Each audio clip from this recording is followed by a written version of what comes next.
Hello students, welcome to Edu Junior. इस video में हम बात करेंगे क्लास 7 के चैप्टर 3 फाइबर टू फैब्रिक के बारे में। अगर आपको हमारा वीडियो पसंद आए तो वीडियो के एंड में हमारे चैनल को लाइक और सब्सक्राइब ज़रूर करें।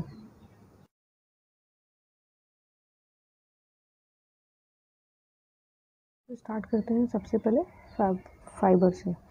इस जो चैप्टर है इसके अंदर हम डिस्कस करेंगे the fibres which are obtained from animals such as, जो कि जिन्हें हम क्या कहते हैं, animal fibre. There are two important animal fibres. जो पहला है वूल, दूसरा है silk. Wool come from animal such as sheep, goat, yak etcetera, whereas silk जो है वो हमें किससे मिलता है, सिल्क वॉर्म से। सो वूल और सिल्क क्या हुए, एनिमल फाइबर।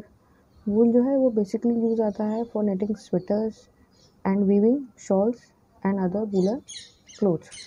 सिल्क का यूज आता है basically for making saris and other dresses.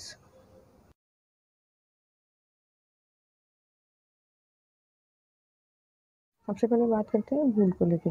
वूल जो है वो सबसे कॉमन है एनिमल फाइबर में। वूल काफ़ी सॉफ्ट होता है, वेवी होता है, वेवी हेयर्स होते हैं which covers the body of sheep, जो कि शीप की बॉडी को कवर करके रखते हैं। एक्चुअली वूल जो है वो मॉडिफाइड फॉर्म है उन हेयर्स का जो कि जिनके अंदर की वेवीनेस होती है। Because of the waviness of wool, जो वुलन फाइबर होते हैं उनके अंदर काफ़ी ज़्यादा बल्क होता है कॉटन फाइबर से।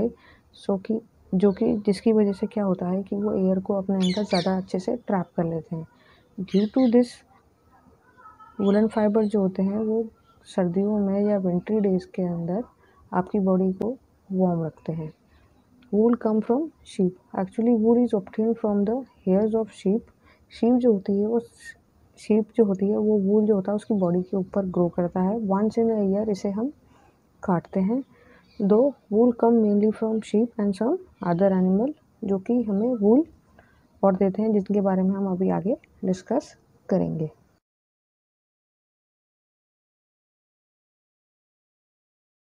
अब बात करते हैं एनिमल दैट यील्ड वूल।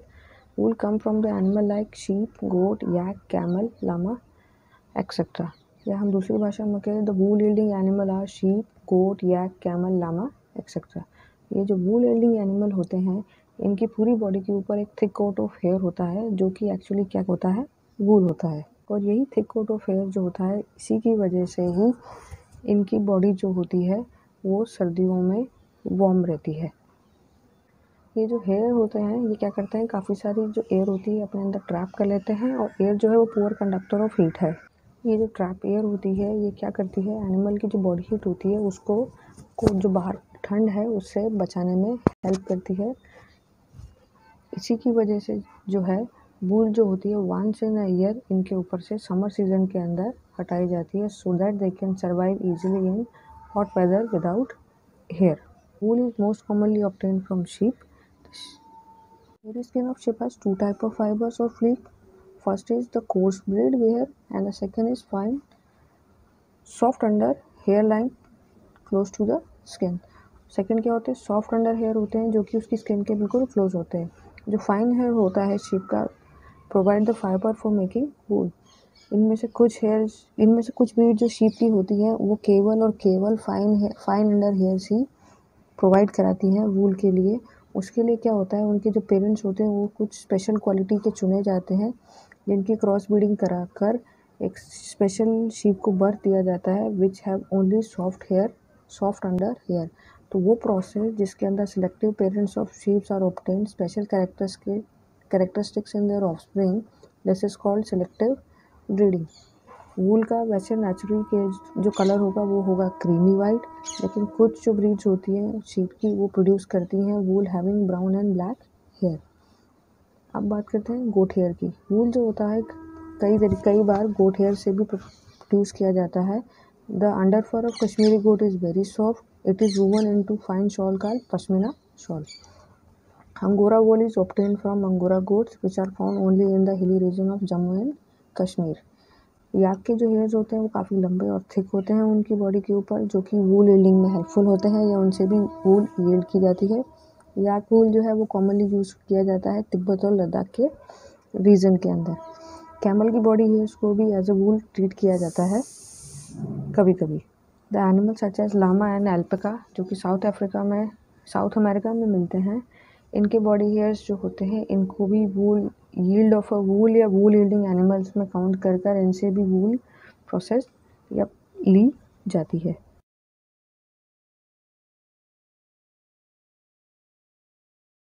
अब सबसे पहला टॉपिक है production of wool. Wool basically sheep से मिलती है, ये अभी तक हम पढ़ते हुए आ रहे हैं। In order to obtain wool, sheep को जो है वो उसकी रेयरिंग और ब्रीडिंग की जाती है सो दैट कि उसके हेयर जब उसके ऊपर वूल आ जाए तो उसको कट करके उसके वूल को प्रोसेस करने का प्रोसेस हम स्टार्ट कर सकें। तो वूल यील्डिंग के लिए सबसे पहले रेयरिंग और ब्रीडिंग ऑफ शीप की जाती है। रेयरिंग ऑफ शीप का मतलब ये होता है कि वो शेपर्ड जो है वो शीप का ध्यान पूरी तरीके से उसके खाने पीने का, शेल्टर का और उसकी हेल्थ केयर का ध्यान रखे। शीप जो है बेसिकली हर्बीवोरस है और वो प्रेफर करती है खाने में ईव, ग्रास और लीव्स। तो शेपर्ड को इस चीज़ का खास ध्यान रखना पड़ता है कि शीप जो है वो कंट्री साइड में उसको अच्छी सी ग्रेजिंग मिल सके ताकि वो लीव्स और ग्रासेस ईजिली अवेलेबल कराकर उसको फीड कर सके। अपार्ट फ्रॉम ग्रेजिंग, शीप को दिया जाता है कुछ काफ़ी सारा mixture of pulses, corn, Jwal, oil cake etcetera और मिनरल्स भी, सो दैट कि उसकी जो ब्रीड है वो और हेल्दी रहे। विंटर्स के अंदर शीप को इंडोर में रखा जाता है और इस चीज़ का खास ख्याल रखा जाता है कि उसको लीव्स, ग्रेन्स और ड्राई फॉडर जो है वो वहीं पर अवेलेबल कराया जाए। सर्टेन ब्रीड जो होती है शिप की, उनमें काफ़ी थिक कोट्स ऑफ हेयर होता है जो कि यील्ड करती हैं good quality of wool in large quantity. उन्हें हम क्या कहते हैं, गुड ब्रीड्स। जब शीप के ऊपर thick coat of hair develop हो जाता है तो उन हेयर्स को काटा जाता है for getting wool. The cut off wool coat of a sheep is called fleece.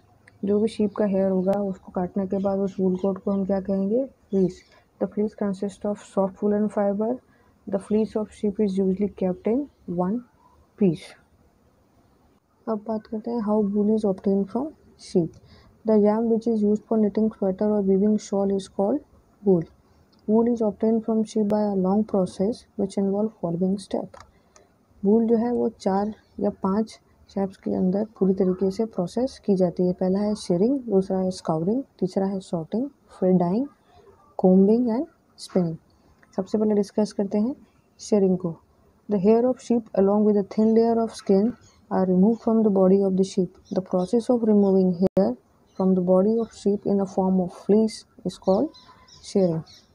The hair of sheep are cut off by using cutting machine, जो कि बार्बर की तरह वही मशीन होती है जैसा कि बार्बर हेयर कट के लिए यूज़ करता है। The hairy skin of sheep is removed in one piece. The shearing does not hurt the sheep, क्योंकि जो आउटर मोस्ट स्किन होती है शीप की वो डेड होती है, या अपर मोस्ट जो लेयर होती है स्किन की वो शीप की डेड होती है। The shearing और cutting of hair of sheep is done in a hot weather so that कि sheep जो है वो अपने विदाउट प्रोटेक्टिव लेयर के उस सर्वाइव कर सके। The hair of sheep grown again before the onset of winter and protect them from cold weather. Second process जो होता है वो है स्काउरिंग। स्काउरिंग क्या प्रोसेस होगा, जो शीप के जो हेयर हमने कट किए हैं इसके अंदर क्या रहता है, डर्ट, ड्राई स्वेट और grease etcetera. So the hair must be cleaned before it, and in this process of where the woolian wants to clean from dust, dirt or sweat or grease is called fleecing, yeah, scouring. The hairs of sheep is thoroughly cleaned by washing with soap, detergent and lots of water in the tank. The process of washing of fleece or a cut hair of sheep that remove dust, dirt, sweat and grease is called scouring. Scouring make the fleece of sheep clean. The scout fleece जो रहेगा उसको फिर सुखाया जाता है।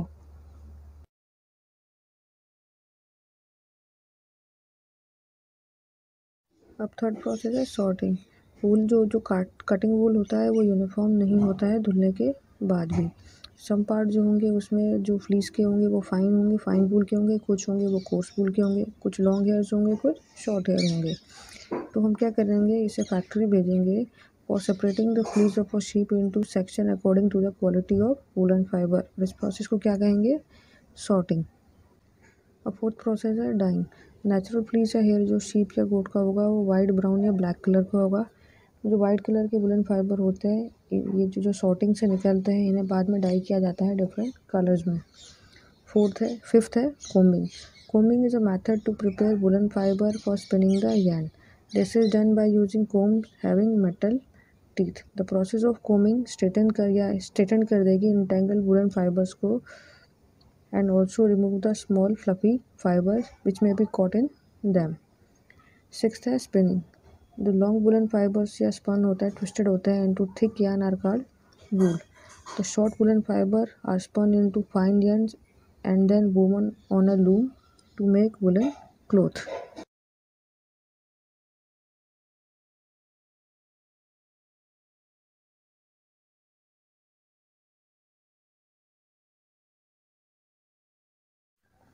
अब हमारा topic है ऑक्यूपेशनल हजार्ड. वुड इंडस्ट्री जो है वो कई सारे लोगों की लाइवलीहुड के लिए बहुत इंपॉर्टेंट सोर्स है हमारे कंट्री के अंदर. जो भी लोग या जो भी व्यक्ति सॉर्टिंग या सेपरेटिंग का जॉब करता है फ्लीस ऑफ शीप का into fibre of different quality, उन्हें हम सॉर्टर्स कहते हैं. सॉर्टर्स का जॉब काफ़ी रिस्की होता है क्योंकि कई बार क्या होता है वो इन्फेक्टेड हो जाते हैं बैक्टीरिया से, जिसे हम क्या कहते हैं anthrax, which cause a deadly blood disease called sorters disease. The risk faced by people working in an industry due to the nature of their work is called occupational hazard. तो sorter disease क्या हुआ, एक तरीके का occupational hazard.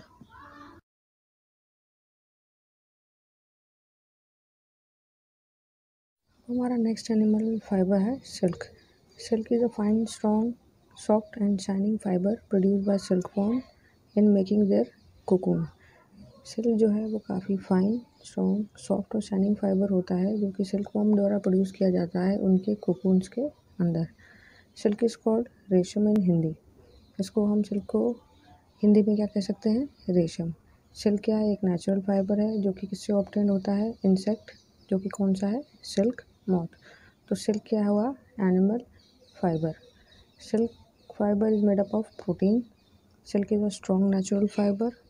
Silk जो है वो soft looking सिल्कयाम होता है और लेकिन ये इतना ज़्यादा स्ट्रॉन्ग होता है as compare to steel. The fibre was converted into silk yarn which is used for making silk clothes. This silk cloth is then used for making saris and other dresses.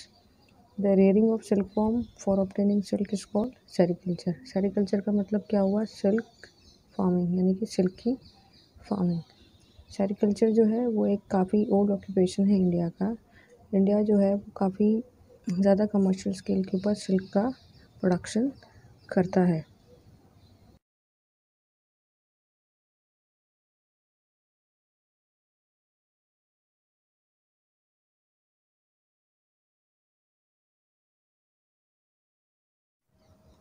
Silk moth is a kind of a insect जो कि butterfly से बहुत कुछ resemble करता है.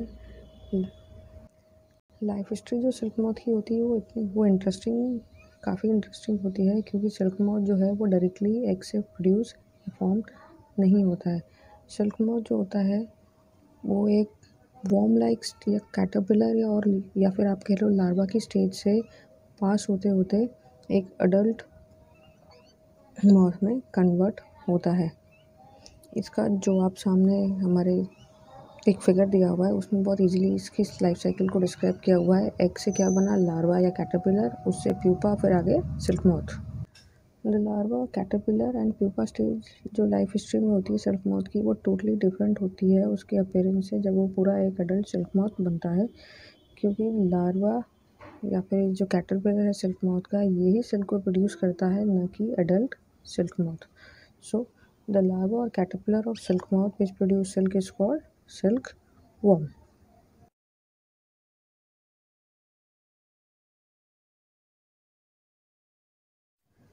अब जो life history होती है सिल्क मॉथ की कितने स्टेप्स में डिवाइड होती है उसको डिस्कस करते हैं. सबसे पहला स्टेप है जो फीमेल सिल्क मॉथ होगी वो मलबरी ट्री की लीव्स के ऊपर अपने अंडों को देगी. Secondly the egg hatches to form a worm like larva. ये लार्वा जो होगा सिल्क मॉथ का ये क्या कहलाएगा, कैटरपिलर या सिल्कवर्म. सिल्कवर्म क्या करेंगे, मलबरी ट्रीज की लीव्स को खाकर अपने साइज में धीरे धीरे बड़े होने लगेंगे. सिल्क जो होता है वो लिक्विड फॉर्म में होता है into the 2 glands in the silkworm's head.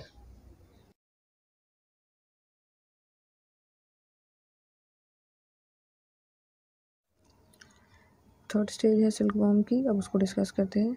When the silk worm और caterpillar is ready to enter the next stage for its development, जिसे हम प्यूपा कहेंगे, उस डेवलपमेंट स्टेज में जाने से पहले वो अपने आसपास एक तरीके का नेट को बनाता है to hold itself. Then it swing into its head from side to side in a form of a figure of 8। इस मूवमेंट के अंदर क्या होगा, the silkworm secrete silk in a liquid form through a tiny opening in its head, जो कि धीरे धीरे air के एक्सपोजर में आके सॉलिडिफाई हो जाएगा और वो क्या कहलाएगा, सिल्क फाइबर। सो सून क्या होगा, the silkworm cover itself completely by silk fibre, जो कि उसके लिए एक तरीके से क्या है, net to hold itself. The silky covering spun by the silkworm और caterpillar of silk moth is called cocoon.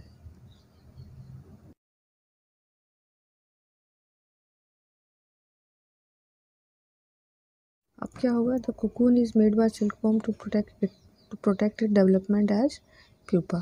Pupa is a stage in a life history of a silk moth, जहाँ पे जो कैटरपिलर जो या silkworm होता है become encased in a hard shell of silk fiber, जिसे हम कहेंगे कोकून।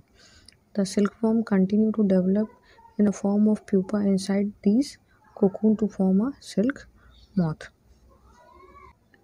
फोर्थ स्टेज में क्या होगा, वो प्यूपा जो कि कोकून के अंदर पूरी तरीके से बंद है, वो फुली डेवलप होगा to form an adult silk moth. Then the cocoon split up and a beautiful silk moth comes out.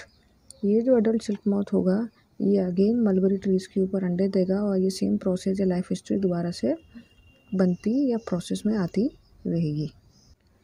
यहाँ पे एक चीज़ नोट करने वाली ये है कि जब हम सिल्क का प्रोडक्शन करते हैं या सिल्क की फार्मिंग करते हैं, तो सिल्कवॉर्म जो डेवलप होता है कोकून के अंदर, प्यूपा के अंदर, उसे पूरी तरीके से अलाउ नहीं किया जाता है एक मैच्योर एडल्ट सिल्क मॉथ में कन्वर्ट होने के लिए। जैसे कि कोकून पूरी तरीके से फॉर्म होता है, it is use to obtain silk fibre and developing silkworm get kill. Silkworm को प्रॉपर अडल्ट स्टेज में आने में नहीं देके सिर्फ कोकून तक आने के बाद ही मार दिया जाता है। इसके पीछे का कारण ये है कि if the silk moth is allowed to mature into silk moth, then the fully formed silk moth secretes a liquid to dissolve a part of a silk of the cocoon to break it, जिससे कि वो बाहर आ जाए और fly away हो जाए। ये जो ब्रेकिंग कोकून होगा, ये क्या करेगा, आपकी जो अच्छी क्वालिटी का सिल्क है उसको डैमेज कर देगा, सो दैट सिल्क थ्रेड की जो क्वालिटी होगी वो लोअर क्वालिटी ऑफ सिल्क में कन्वर्ट हो जाएगी। This is why the cocoon having developing silkworm inside them are used to obtain silk. Some of the silkworm are however allowed to live and mature into silk moth so that they can lay egg to produce more silkworm. लेकिन वो condition बहुत ही limited रखी जाती है।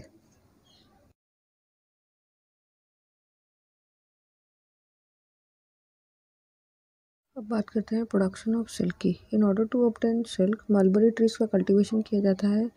Silkworms are reared and their cocoon collected to get silk fibre. इसी process को अब हम डिस्कस करते हैं, जिनमें सबसे पहला आता है rearing of silkworm to obtain cocoon. Female silkworm जो होती है वो एक बार में हंड्रेड्स ऑफ एग देती है। इसमें क्या होगा, the eggs of the silkworm जो है उसे केयरफुली पेपर स्ट्रिप के ऊपर या क्लोथ स्ट्रिप के ऊपर स्टोर किया जाता है और उन्हें दूसरे सिल्क फॉर्म फार्मर्स को सोल्ड कर दिया जाता है। फार्मर्स क्या करेगा, इन सभी एग्स को बहुत ही सूटेबल टेम्परेचर और ह्यूमिडिटी के अंदर, हाइजीन कंडीशन के अंदर रख देगा। एग्स को फिर सूटेबल टेम्परेचर के ऊपर वार्म किया जाता है for hatching. When the egg hatch, silkworm come out from the egg, तो silkworm are fed cut up mulberry trees. इनको उठा के मलबरी ट्रीज की लीव्स के ऊपर बहुत ही ईजिली रख दिया जाता है। जहाँ पे भी मलबरी ट्रीज की लीव्स आपने काट के रखी होंगी वहाँ पर इनको रख देंगे। सिल्कवॉर्म क्या करेगा, दिन रात इनको खाता रहेगा और बड़ा होता रहेगा साइज़ के अंदर। करीबन 25 से 30 दिन के बाद जो सिल्कवॉर्म जो होगा वो खाना बंद करके ready to spin cocoon. The silkworm climb and twin place near them and spin cocoon of silk fiber. उससे क्या होगा, the silkworm enclose themself completely inside the skin of silken cocoon in 2 or 3 days। अब second इसमें आता है the processing of cocoon to obtain silk fiber. All the cocoon जो होगा इन्हें कलेक्ट किया जाएगा एक प्लेस पे। The pile of cocoon is use for obtaining silk fibre. जैसे वो ये प्रोसेस कैसे होगा, the pile of cocoon is placed in a hot water Hot water make the silk fiber of the cocoon to separate out. The long silk fibers are obtained by unwinding the thread from cocoon. The process of taking out silk fiber from the cocoon for the use of silk is called reeling. Reeling का process एक खास machine के through done किया जाता है which unwind the fibre of silk from cocoon.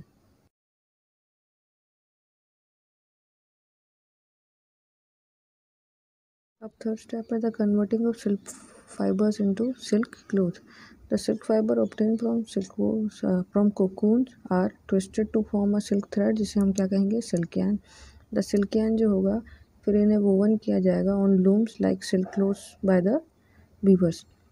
Viewers की help से फिर इन्हें तरह तरह के सिल्क क्लॉथ्स के अंदर कन्वर्ट करके दे दिया जाएगा. डिफरेंट वैरायटीज़ ऑफ सिल्क कौन कौन सी हो सकती हैं? There are varieties of silk moth which look very different from one and other. तो उनका प्रोडक्शन ऑफ सिल्क का जो टेक्सचर होगा वो भी अलग अलग होगा. इनमें से कई वैरायटी हैं सिल्क की: mulberry silk, tussar silk, muga silk, कोसा सिल्क, एरी सिल्क. ये सिल्क जो ऑब्टेन होते हैं कोकून स्पंज से by the silk form of different type of silk moth. The most common silk moth is the mulberry silk moth. इसके जो cocoon होंगे वो हमें कहाँ से मिलेंगे? मलबरी सिल्क मॉथ के आपको मलबरी ट्री से. The silk obtain from cocoons of mulberry silk moth is called mulberry silk.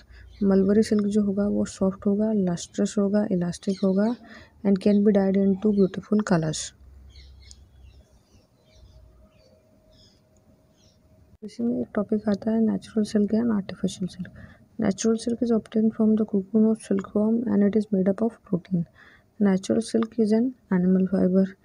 Artificial silk या रेयॉन जिसे हम कहेंगे, they can obtain from wood pulp and it is made from modified plant material called cellulose.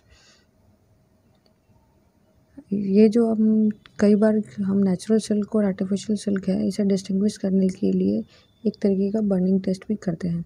इसमें हम क्या करते हैं, एक पीस लेते हैं नेचुरल सिल्क फाइबर का और एक दूसरा पीस लेते हैं आर्टिफिशियल सिल्क फाइबर का, और दोनों को सेपरेटली बर्न करते हैं और उनसे जो स्मेल आती है उसको टेस्ट करने की कोशिश करते हैं. जो smell the fabric which burn giving the smell of burning here is a natural silk. Pure silk जो होगा वो जब जलेगा तो उसके अंदर से बर्निंग हेयर की जैसी स्मेल आएगी, जबकि आर्टिफिशियल सिल्क या जो रेयॉन होगा जब ये जलेगा तो उसके अंदर से जो बर्निंग पेपर की तरह की, जब जैसे पेपर जलता है उसकी स्मेल आती है, बिल्कुल वैसी स्मेल किस में आएगी? आपकी आर्टिफिशियल सिल्क में. तो ये प्रोसेस या टेस्ट किया जाता है to distinguish the natural silk fibre and artificial silk fibre.